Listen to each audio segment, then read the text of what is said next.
미국 워싱턴이 충격에 휩싸였습니다. 삼성전자가 발표한 6만 명 신규 채용 계획, 그런데 그 어디에도 미국은 포함되지 않았습니다. 55조 원이 투입된 텍사스 테일러 공장조차 마치 존재하지 않는 듯 언급조차 되지 않았습니다. 미국이 외국인 기술자들에게 10만 달러라는 비자 장벽을 세운 직후 터져나온 발표였습니다. 과연 이 타이밍은 단순한 우연이었을까요? 아니면 철저히 계산된 메시지였을까요? 텍사스는 교육 예산까지 잘라내며 긴급 대책을 내놨습니다. 하지만 삼성의 선택을 되돌릴 수는 없었습니다. 조지아 역시 마찬가지였습니다. 현대차와 SK온이 투자를 재검토한다는 소식만으로 주 전체가 흔들리고 말았습니다. 그런데 진짜 반전은 일본에서 찾아왔습니다. 한국을 늘 경쟁자로 비하하던 일본 언론이 이번에는 정반대의 태도를 보였습니다. 한국 기업의 당당한 태도, 일본 기업도 배워야 한다는 목소리였습니다. 심지어 일본 경영자들마저 한국을 존경한다는 발언을 공개적으로 내놓기 시작했습니다. 이제 질문은 달라졌습니다.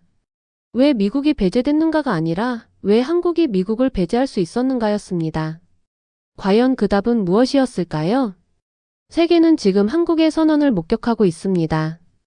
오늘 그 숨겨진 이야기와 충격적인 반전을 공개합니다. 제 이름은 잭슨 리드였어요. 저는 워싱턴 DC에서 오래 살고 있었죠. 직업은 국제 투자 리스크 애널리스트입니다. 쉽게 말해서 각국의 투자 환경을 분석하고 기업들이 어디에 공장을 세워야 안정적인지, 어떤 나라가 위험한지 보고서를 쓰는 일이었어요. 매일 쏟아지는 숫자와 통계, 그리고 세계 각국에서 오는 투자 발표문들을 정리하느라 늘 책상 위엔 서류가 산더미처럼 쌓여 있었죠. 솔직히 말하자면 저는 제 일을 굉장히 잘한다고 믿고 있었어요. 수많은 데이터와 도표를 보면서 제가 세상의 흐름을 다 꿰뚫고 있다고 착각하고 있었죠. 워싱턴에서 열리는 투자회의나 포럼에서도 잭슨, 당신의 분석은 정확하다는 말을 많이 들었었어요. 그래서인지 저 자신을 꽤 자랑스러워하고 있었고 세상에 대해 모르는 게 없다고 생각했었습니다. 그런데 제가 놓치고 있었던 게 있었어요. 바로 한국이었죠. 저에게 한국은 그저 작은 나라였어요. 지도 위에서 손가락으로 짚으면 금방 가려질 만큼 작아 보이는 나라. 중국이나 일본처럼 크거나 오래된 제국의 전통도 없다고 생각했었어요. 저는 늘 한국을 설명할 때 이렇게 말하곤 했습니다. 삼성, 현대, LG, 다 좋은 브랜드죠. 하지만 결국 미국 시장에 기대야 하는 회사들이잖아요. 한국 혼자서는 아무것도 못해요. 이런 말은 제 동료들에게도 익숙했어요. 저희는 종종 회의실에서 이런 대화를 나누곤 했습니다. 잭슨, 아시아의 미래를 누가 이끌까요? 당연히 중국이나 일본이죠. 한국은 그냥 따라가는 거 아닙니까? 그럼 모두들 고개를 끄덕이며 웃었었죠. 마치 당연한 사실을 확인하는 듯한 분위기였어요. 그때만 해도 저는 한국을 늘 2류 혹은 3류 국가쯤으로 생각하고 있었어요. 아무리 경제 성장을 했다고 해도 결국 미국 없이는 설 수 없을 거라 믿고 있었죠. 한국이 독자적으로 뭔가를 해낼 거라고는 상상조차 하지 않았었습니다. 워싱턴 DC 거리를 걸을 때마다 보이는 건 높은 빌딩과 깃발들, 그리고 세계 최강대국이라는 자부심이었어요.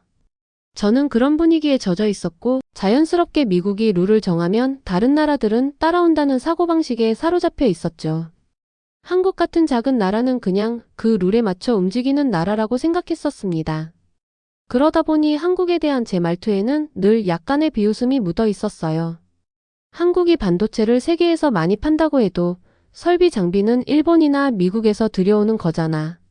현대차가 전기차 만든다고 해도 결국 미국 시장이 없으면 아무 의미 없지 않나? 이런 말들을 저는 아무렇지 않게 하고 있었죠. 그렇게 한국을 낮춰보는 동안 저는 미국의 힘이 영원할 거라 확신하고 있었습니다. 세계 최고의 달러, 세계에서 가장 강력한 군사력, 세계 최대의 소비시장. 이 모든 걸 가진 미국이 흔들릴 리 없다고 믿고 있었죠. 한국은 그저 이 거대한 그림 속 작은 조각일 뿐이라고 단정하고 있었어요. 돌이켜보면 저는 그때 엄청난 착각을 하고 있었던 거예요. 한국을 제대로 보지 못하고 한국 사람들의 힘과 가능성을 얕잡아보고 있었던 거죠.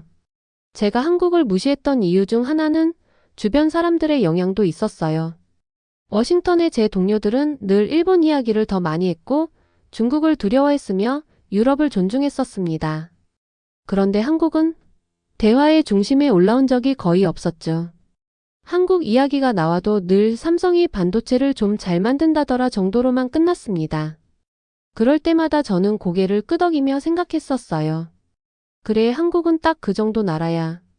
이런 생각들은 저를 더더욱 오만하게 만들고 있었어요. 어느 날은 외교 행사에서 한 한국인 외교관을 만난 적이 있었는데 저는 그에게 이렇게 말했었어요. 당신네 나라는 미국 덕분에 성장한 거 아닌가요? 그 말에 그는 웃으며 대답했지만 지금 돌이켜보면 제 태도는 참 무례했었습니다. 그때까지만 해도 저는 몰랐습니다. 곧 다가올 거대한 사건들이 제 생각을 완전히 흔들어 놓을 거라는 걸 말이죠. 저는 그 시절의 제 자신을 떠올리면 부끄러웠어요. 제가 한국을 무시했었던 말과 태도들이 지금은 너무나 어리석게 느껴집니다. 한국은 미국 없이는 아무것도 못한다. 한국은 작은 나라라 큰 영향력을 발휘할 수 없다. 저는 이런 말들을 너무 쉽게 하고 있었고 그 말들이 얼마나 틀린 말이었는지 아직 깨닫지 못하고 있었죠. 그때의 저는 숫자만 보는 분석가였어요.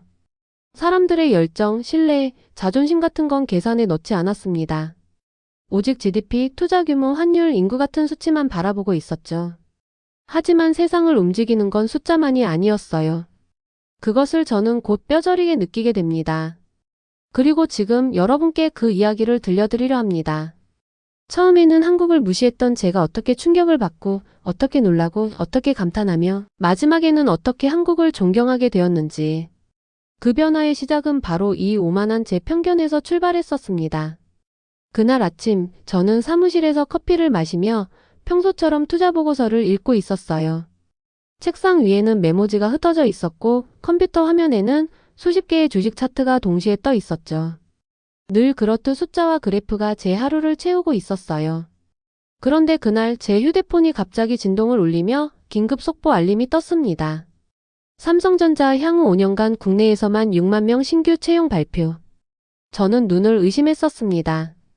국내에서만? 미국은요? 텍사스 테일러 공장은요? 잠시 제 손에 들려있던 커피잔이 덜컥 흔들렸고 책상 위에 몇 방울이 떨어지고 말았어요. 저는 급히 동료인 마이크에게 소리쳤습니다. 이거 봤어? 삼성이 6만 명을 뽑는데 미국은 언급조차 안 했어. 마이크는 제 옆으로 다가오며 화면을 확인하더니 고개를 저었습니다. 말도 안 돼. 지금 55조 원 들여서 텍사스에 공장 짓고 있는데 미국 얘기가 하나도 없다니. 이건 그냥 고용 확대 발표겠지. 아마 언론에서 오해한 거야. 처음엔 저도 그렇게 생각했었어요. 하지만 기사를 끝까지 읽어보니 미국은 진짜로 언급되지 않았던 겁니다. 6만 명 전원 전부 한국에서만 채용한다는 발표였어요. 그 순간 제 머릿속에 번개가 치듯 스쳤습니다. 혹시 이게 워싱턴에서 최근 통과된 H-1B 비자 수수료 인상과 연결된 건 아닐까? 며칠 전 미국 의회는 외국인 기술자 취업 비자 제도를 강화하고 수수료를 크게 올리겠다고 발표했었어요. 그 조치가 나온 직후에 삼성의 발표가 터진 겁니다. 이건 절대 우연이 아니라고 저는 직감했었습니다. 그날 오후 저는 텍사스에 있는 연락처들로 전화를 돌리고 있었어요. 가장 먼저 연결된 사람은 브라이언 코울 텍사스 경제개발국 부국장이었어요. 전화기 너머로 들려오는 그의 목소리는 떨리고 있었죠. 잭슨, 우리 주가 무너질 수도 있어. 우리는 지난 3년간 삼성 붙잡으려고 모든 걸 쏟아부었어. 부지도 공짜로 주고 세금도 줄여주고 전력망도 깔아줬잖아. 그런데 지금 와서 국내만 채용한다고? 그럼 우리한테 남는 건 뭐야? 그의 말에 저는 잠시 할 말을 잃었어요. 텍사스는 삼성 공장 유치를 위해 어마어마한 노력을 했었거든요. 그런데 그 모든 투자가 한순간에 물거품이 될 수 있는 상황이 된 거였어요. 브라이언은 숨을 고르더니 이렇게 덧붙였습니다. 우린 긴급대책회의를 열고 있었어.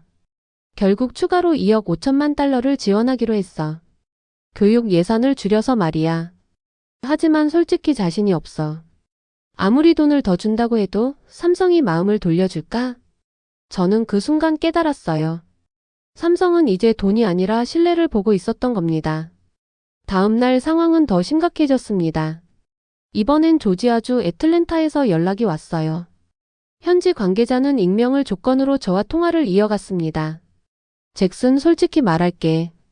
우리 주 경제는 현대차와 SK온의 목숨이 달려 있어.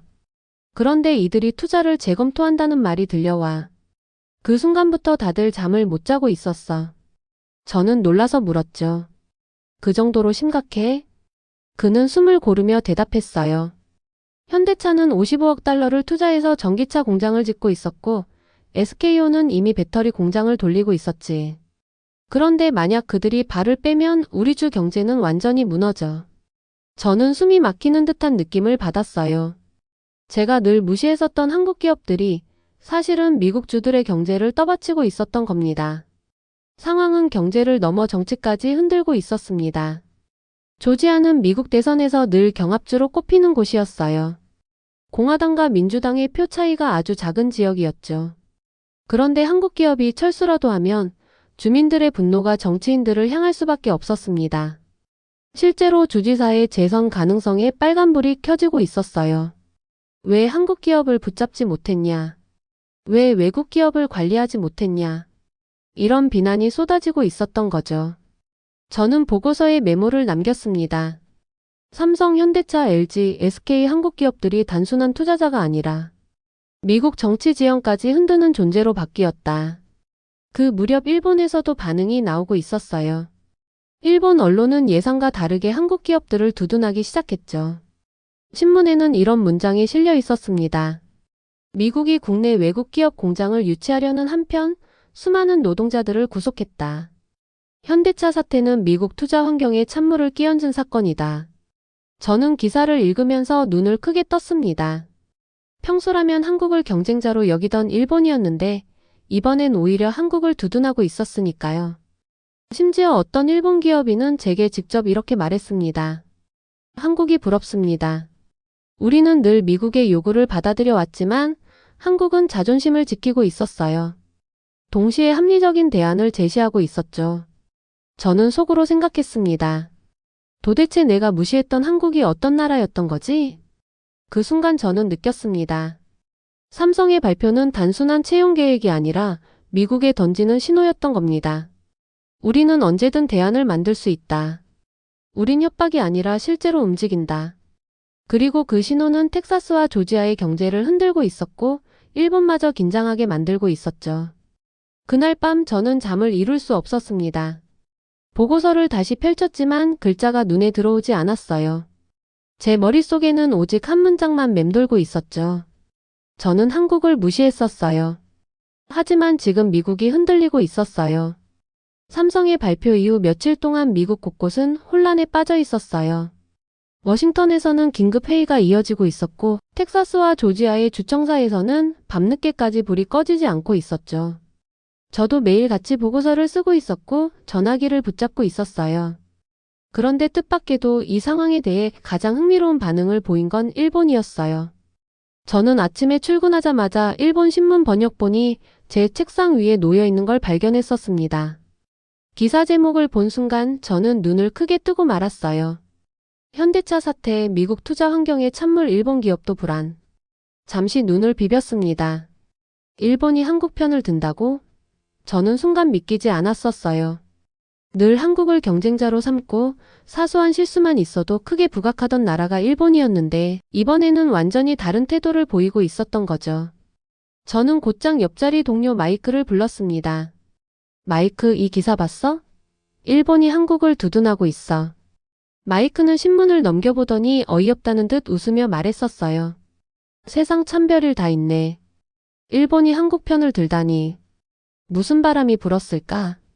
하지만 기사를 끝까지 읽자 그 반응이 단순한 바람이 아니라는 걸 알 수 있었어요. 일본 언론은 미국 정부의 갑작스러운 비자, 정책과 외국 기업에 대한 압박을 비판하면서 현대차와 삼성의 사례를 언급하고 있었죠. 그리고 결론은 명확했었습니다. 한국의 당당한 태도는 일본 기업들에게도 경고가 된다.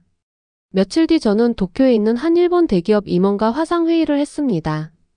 그 사람은 이름이 다케다 슈에이 부사장이었어요. 일본 제조업계에서 꽤 이름이 알려진 인물이었죠. 저는 처음에 단순한 정보 교환 자리라고 생각했는데 대화는 전혀 예상치 못한 방향으로 흘러가고 있었습니다. 다케다는 회의 초반 이렇게 말했었어요.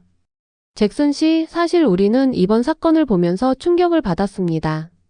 한국 기업들이 이렇게 당당하게 움직일 줄은 몰랐습니다. 저는 놀라서 물었죠. 충격이요? 한국이 미국 투자를 줄이고 국내와 유럽에 집중하는 게요? 그는 고개를 끄덕이며 말을 이어갔습니다. 네. 우리는 항상 미국의 요구를 그대로 받아들였었어요. 세금 감면을 줄여도 규제를 강화해도 불만 없이 따라왔습니다. 하지만 한국은 달랐습니다. 미국이 비자 수수료를 올리자 바로 대안을 내놓더군요. 국내 채용 확대, 유럽 기지 강화 이런 방식은 저희에겐 너무 부럽습니다. 저는 순간 어안이 벙벙했어요. 일본이 한국을 부러워한다니. 그건 제가 한 번도 들어본 적 없는 말이었거든요. 저는 조심스럽게 물었습니다. 그럼 일본 기업들도 변화가 필요하다고 생각하십니까? 다케다는 잠시 생각하다가 대답했었습니다. 네, 하지만 솔직히 쉽지 않습니다. 우리는 오랫동안 미국에 의존해왔고 그 방식에 익숙해져 있었습니다. 하지만 한국은 우리와 달랐습니다. 자존심을 지키면서도 합리적인 대안을 제시했으니까요. 그의 말은 제 가슴을 세차게 때렸습니다. 제가 무시하던 한국이 오히려 일본이 배우고 싶어하는 나라로 보이고 있었던 겁니다. 며칠 뒤 저는 또 다른 일본 기업 경영자와 만났습니다.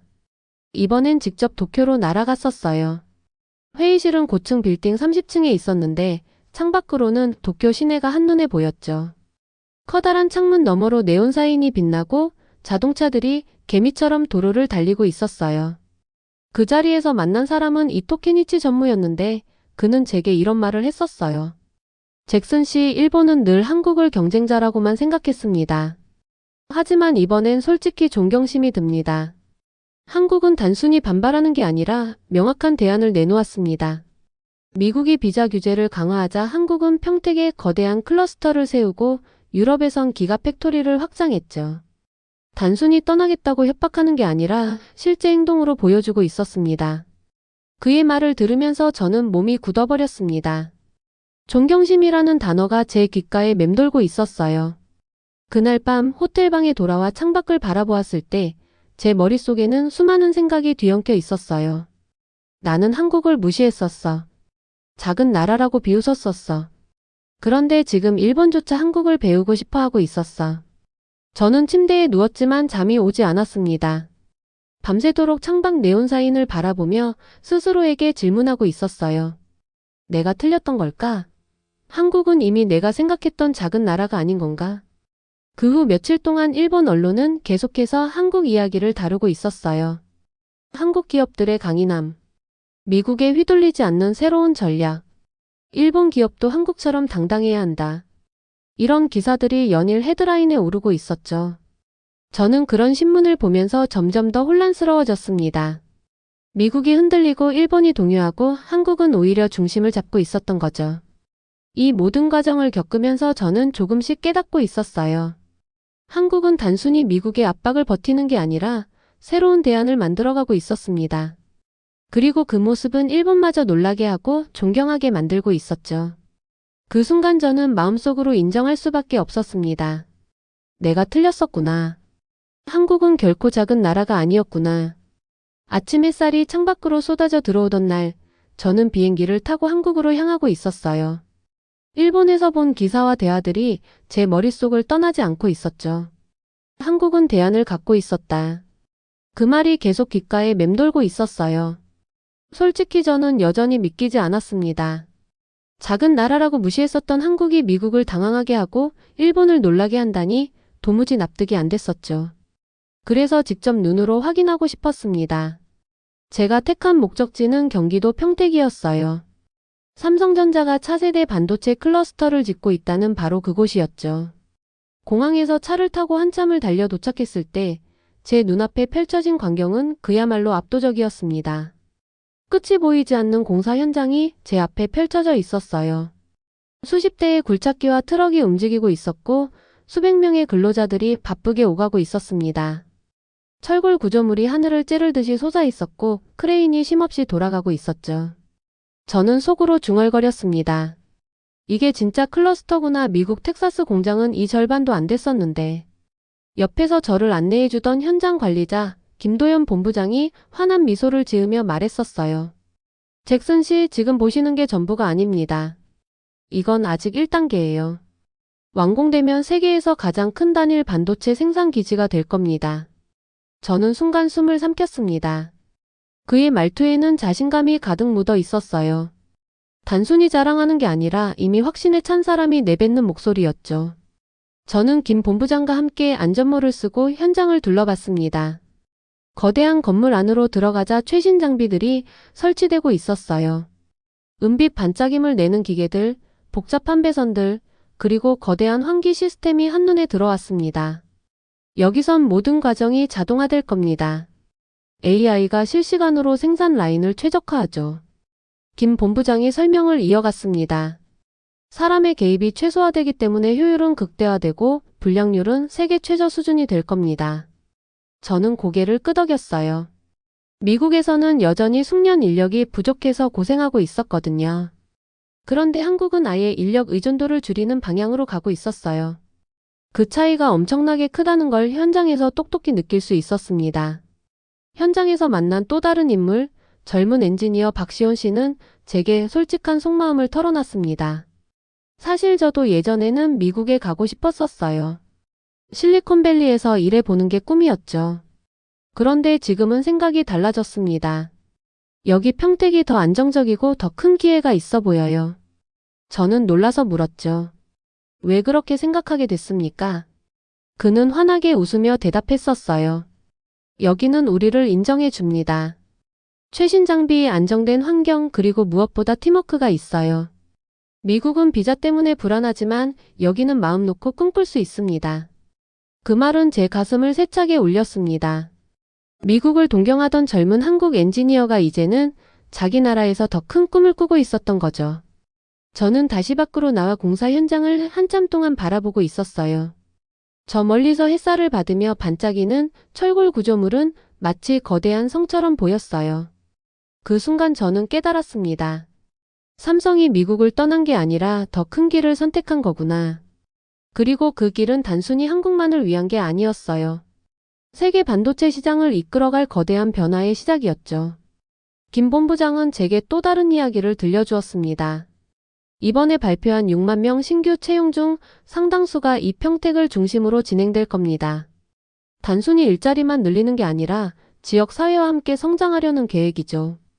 그 말에 저는 다시 한번 충격을 받았어요. 6만 명이라는 숫자가 얼마나 큰지 저는 실감이 나지 않았었거든요. 김 본부장은 웃으며 이렇게 덧붙였습니다. 6만 명이면 중간 규모 도시 하나의 인구와 비슷합니다. 이곳에 새로운 도시가 생기는 거나 다름없죠.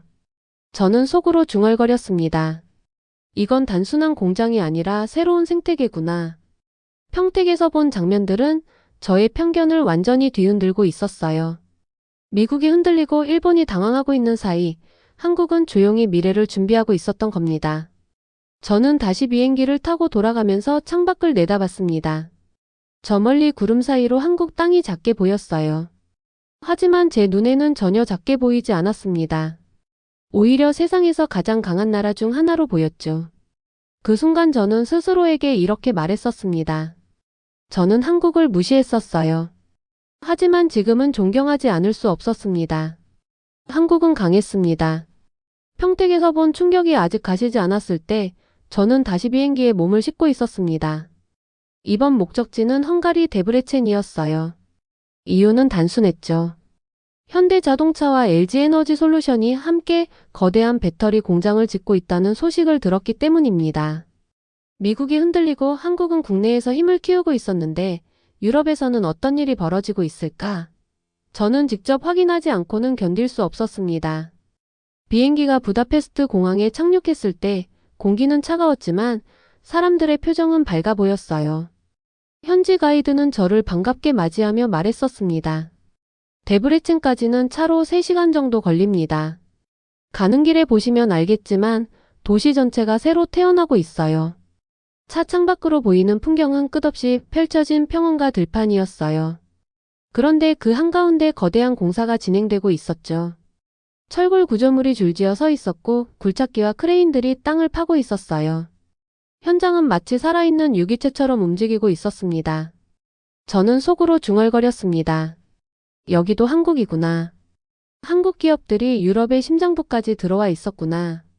현장에서 만난 사람은 마르틴 나지 투자청 전략국장이었습니다. 그는 저를 보자마자 환한 미소로 악수를 청하며 말했었어요. 한국 기업들과의 협력은 환상적입니다. 그들은 단순히 공장을 짓는 게 아니라 우리 지역을 바꾸고 있었습니다. 저는 놀라서 물었죠. 공장을 짓는 게 전부가 아닌가요?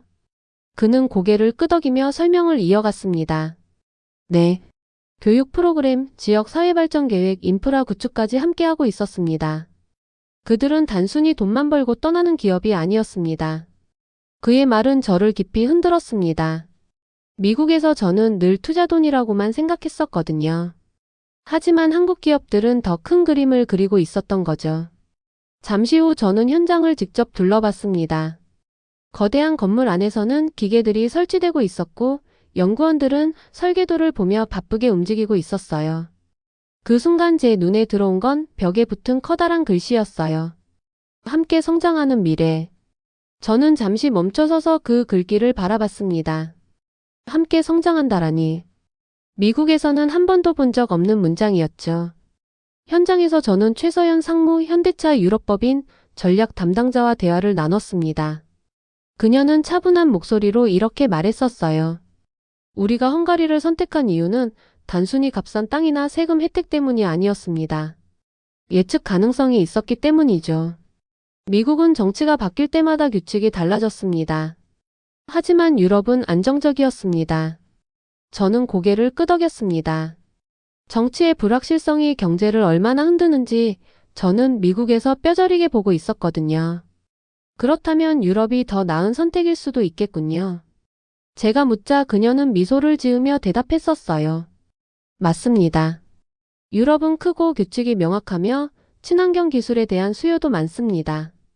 그래서 우리는 이곳에서 미래를 보고 있었습니다. 저는 수치를 확인해 봤습니다. 헝가리 기가팩토리는 연간 전기차 배터리 30만 대분을 생산할 수 있다고 했었어요. 이는 유럽 전체 전기차 시장의 15%에 해당하는 규모였죠. 단순한 공장이 아니라 유럽 자동차 산업의 심장을 쥐고 있는 셈이었습니다. 저는 충격을 받았어요. 한국 기업들이 미국을 떠나는 게 아니라 유럽에서 더 큰 기회를 만들고 있었구나.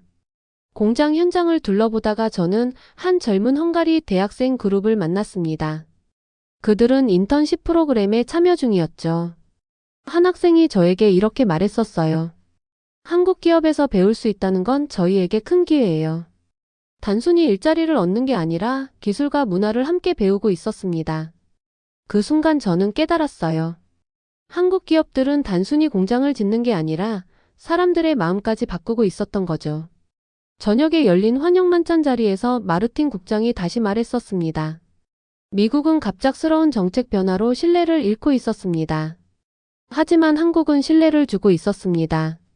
기업이 신뢰를 준다는 건 정말 드문 일이죠. 그 말은 제 가슴에 깊이 새겨졌습니다. 미국이 잃어버린 것을 한국이 쌓아가고 있었던 거죠. 호텔 방으로 돌아와 창밖을 바라보며 저는 생각에 잠겼습니다. 나는 한국을 무시했었어. 하지만 지금은 인정하지 않을 수 없구나. 한국은 미국에서 잃어버린 신뢰를 유럽에서 세우고 있었어. 제 머릿속에는 한 문장이 계속 맴돌고 있었어요. 한국은 대안을 갖고 있었다. 한국은 신뢰를 주고 있었다. 헝가리에서 돌아온 지 며칠 후 저는 다시 워싱턴으로 향하고 있었습니다. 공항에 내리자마자 기자들이 몰려들어 질문을 퍼붓고 있었어요. 삼성은 미국을 버린 겁니까? 현대차와 LG가 유럽으로 간 이유가 뭡니까? 한국 기업들이 떠난다면 미국 경제는 어떻게 됩니까? 그 질문들을 들으면서도 저는 아무 대답도 하지 못했었어요. 머릿속이 복잡했고 제 안에서 어떤 변화가 일어나고 있었거든요. 백악관 브리핑룸에 들어갔을 때 분위기는 무겁게 깔려 있었어요. 정부 관계자들은 굳은 표정으로 앉아 있었고 언론인들의 카메라는 쉴 새 없이 번쩍이고 있었죠. 그 자리에서 한 관리가 차갑게 말했었습니다. 외국인 기술자들이 미국에서 일하려면 10만 달러를 내야 한다. 한국도 예외가 아니다. 그 순간 회의실은 얼어붙고 있었어요. 기자들은 술렁였고 몇몇 외교관들은 서로 눈빛을 주고받으며 당황한 표정을 감추지 못했었죠. 저도 그 자리에서 충격을 받았습니다. 왜냐하면 저는 이미 알고 있었거든요. 한국은 미국이 아니라도 살 길을 찾고 있었고 오히려 더 강해지고 있었던 겁니다. 며칠 후 저는 다시 보고서를 작성하고 있었어요. 그런데 이번 보고서는 전과 달랐습니다. 예전에는 한국을 과소평가하고 미국 중심의 시각으로만 분석했었지만 이번에는 달랐습니다. 한국은 단순히 미국을 떠나는 것이 아니라 국내와 유럽에서 새로운 길을 만들고 있었다. 평택에서는 세계 최대 규모의 반도체 클러스터를 세우고 있었고 헝가리에서는 유럽 전기차 시장의 심장을 장악하고 있었다. 한국은 대안을 갖고 있었고 신뢰를 쌓고 있었고 새로운 미래를 준비하고 있었다. 이 문장을 적으면서 제 손이 잠시 떨렸습니다. 왜냐하면 제가 그토록 무시했었던 나라를 이제는 존경하지 않을 수 없었기 때문이었습니다. 그날 밤 저는 동료 마이크와 술잔을 기울이고 있었어요. 그는 웃으며 제게 물었었죠. 잭슨, 자네 생각이 좀 바뀐 것 같군. 한국에 대해 어떻게 생각하게 됐어? 저는 잔을 내려놓고 솔직하게 대답했습니다. 마이크, 나는 한국을 무시했었어. 지도 위에 작은 나라라고만 생각했었지. 하지만 직접 가서 보니까 전혀 달랐어. 평택의 클러스터는 미국이 따라올 수도 없는 규모였고 헝가리의 기가 팩토리는 유럽의 미래를 잡고 있었어. 한국은 작지 않았어. 오히려 강했어. 마이크는 고개를 끄덕이며 웃었어요. 이제야 알았군. 한국은 단단한 나라야. 위기 속에서도 늘 길을 만들어 왔잖아. 그의 말에 저는 다시 한번 깊은 깨달음을 얻었습니다. 며칠 뒤 저는 한국제 컨퍼런스에서 연설을 하게 되었어요. 수많은 외교관과 기업인들이 모인 자리였고 제 차례가 되었을 때 마이크 앞에 서면서 심장이 두근거리고 있었죠. 저는 청중을 향해 이렇게 말했었습니다. 저는 한국을 무시했었습니다. 하지만 지금은 존경하지 않을 수 없습니다. 한국은 위기에 굴복하지 않았습니다. 오히려 위기를 기회로 바꾸었습니다. 한국은 신뢰를 지켰고 대안을 만들었고 결국 더 강한 길을 열었습니다. 한국은 강합니다. 그리고 미국은 이제 그것을 인정해야 합니다. 순간 회의장은 조용해졌습니다. 모두가 제 말을 곱씹고 있었어요. 연설을 마치고 내려왔을 때 한 한국 외교관이 제게 다가와 미소를 지으며 말했었어요. 당신의 말을 듣고 감동했습니다. 하지만 사실 한국인들에게는 특별한 게 아닙니다. 우리는 늘 그래왔습니다. 위기가 오면 버티고 더 강해지고 새로운 길을 만들었습니다. 그의 말은 제 가슴 깊숙이 파고들었어요. 저는 고개를 숙이며 대답했습니다. 당신들이 옳았습니다. 저 같은 사람은 한국을 너무 늦게 알아봤습니다. 그날 밤 호텔방 창밖으로 워싱턴의 불빛을 바라보며 저는 제 자신에게 솔직히 고백했어요. 저는 한국을 무시했었어요. 하지만 이제는 존경합니다. 한국은 강했습니다. 한국은 신뢰를 주었고 대안을 만들어냈습니다. 그리고 한국은 앞으로도 세상을 놀라게 할 겁니다. 그 순간 저는 깨달았어요. 이건 단순히 한 나라의 성공 이야기가 아니었어요. 한국은 세계에 새로운 메시지를 던지고 있었던 겁니다. 신뢰가 힘이다. 대안이 미래다. 한국은 강하다. 오늘 영상 재미있게 보셨나요? 다음 주에는 더욱 가슴 뭉클한 이야기로 돌아오겠습니다. 구독과 알림 설정으로 가장 먼저 만나보세요. 이메일 주소로 여러분의 이야기를 보내주세요. 사연이 채택되는 분들께는 저희가 감사의 마음을 선물을 보내드립니다. 해주셔서 감사합니다.